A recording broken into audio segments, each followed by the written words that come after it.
Hello and welcome to this video about using the advanced search features in OneSearch. We'll start at the Lancaster University Library homepage, and if you scroll down just a little bit you can see the OneSearch box here. Before we start, you can also access OneSearch from iLancaster, the student portal and the staff intranet as well, and also you can often see it there in Moodle as well. Okay, so if I just scroll down a little bit on the home page and click on Advanced Search, we'll go straight through to OneSearch. If you're not signed in already, I recommend you do sign in. If you see your name at the top here, you're already signed in. So the first thing to cover really is why you would want to use the Advanced Search in OneSearch. The basic search is really good in OneSearch, but you'll often find that you're quite overwhelmed with results, and you can use the advanced search to just exercise more control over your search. So first of all, you'll see we have the three search scopes here. So we have books and more, which covers the titles of books, ebooks, journals, DVDs, maps, music, and so on. We have the search scope articles and more, which, as it suggests, covers journal articles, reviews within journals, conference papers, but also includes book chapters and encyclopedia entries. And everything searches across absolutely everything. And you can use the advanced search with all three of those scopes.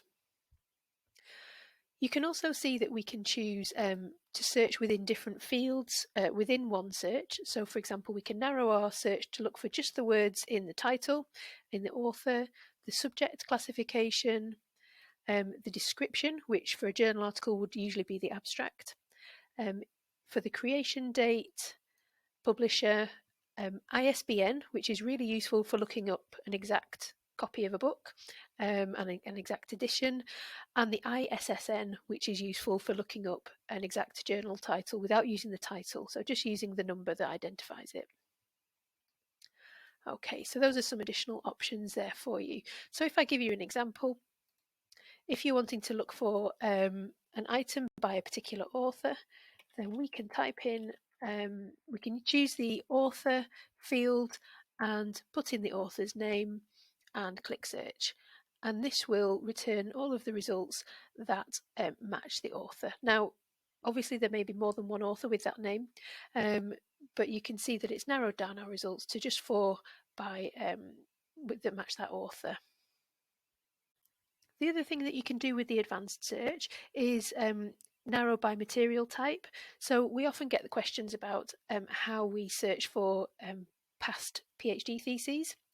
So we would change the material type to theses and dissertations, and you could put in either an author or some keywords, or you could put in the name of a department. So for example, I'm putting in clinical psychology, and if I click search, I will get a list of results showing all of the theses in the library that are from the Department of Clinical Psychology. You'll see as well that you always have these refiners. You have those whether or not you do an advanced search, so you can narrow your search down even further. For example, if I only wanted to see those theses which are available in full text online, I can click that refiner and then just see those 31 results which are available online.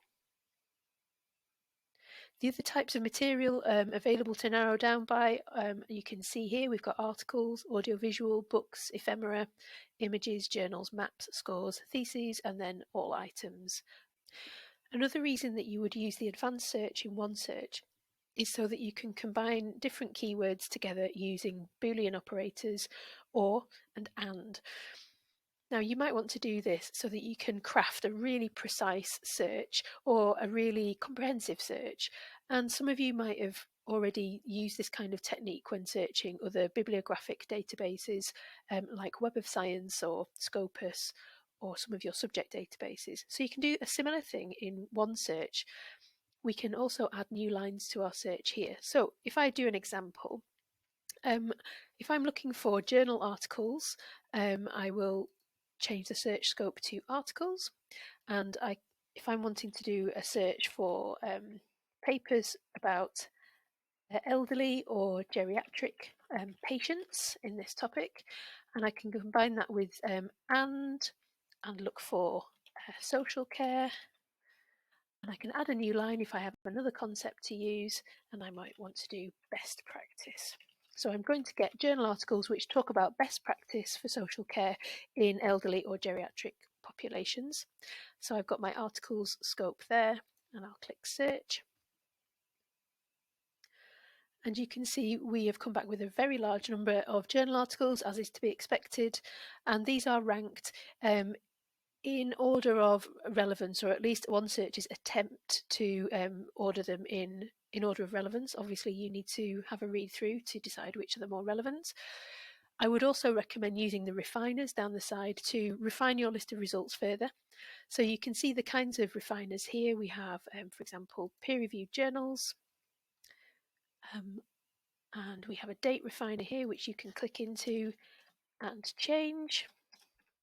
So I could refine to the last 10 years and so on. I'm just going to apply the filters here, and that will reduce our results quite dramatically. Another reason that you might want to use the advanced search in OneSearch is to find material by a particular author or about a particular author. So you can distinguish between those here in the advanced search. So as an example, I might want to find material written by Max Frisch. So I choose the author field, type in the name, and also if I wanted to find only material published in German, I can use the language refiner to German and click search, and that will give me a really precise advanced search, just finding the material by, not about, Max Frisch, and also published in German. So thanks for listening. I hope that's been a useful introduction to some of the advanced search features on OneSearch.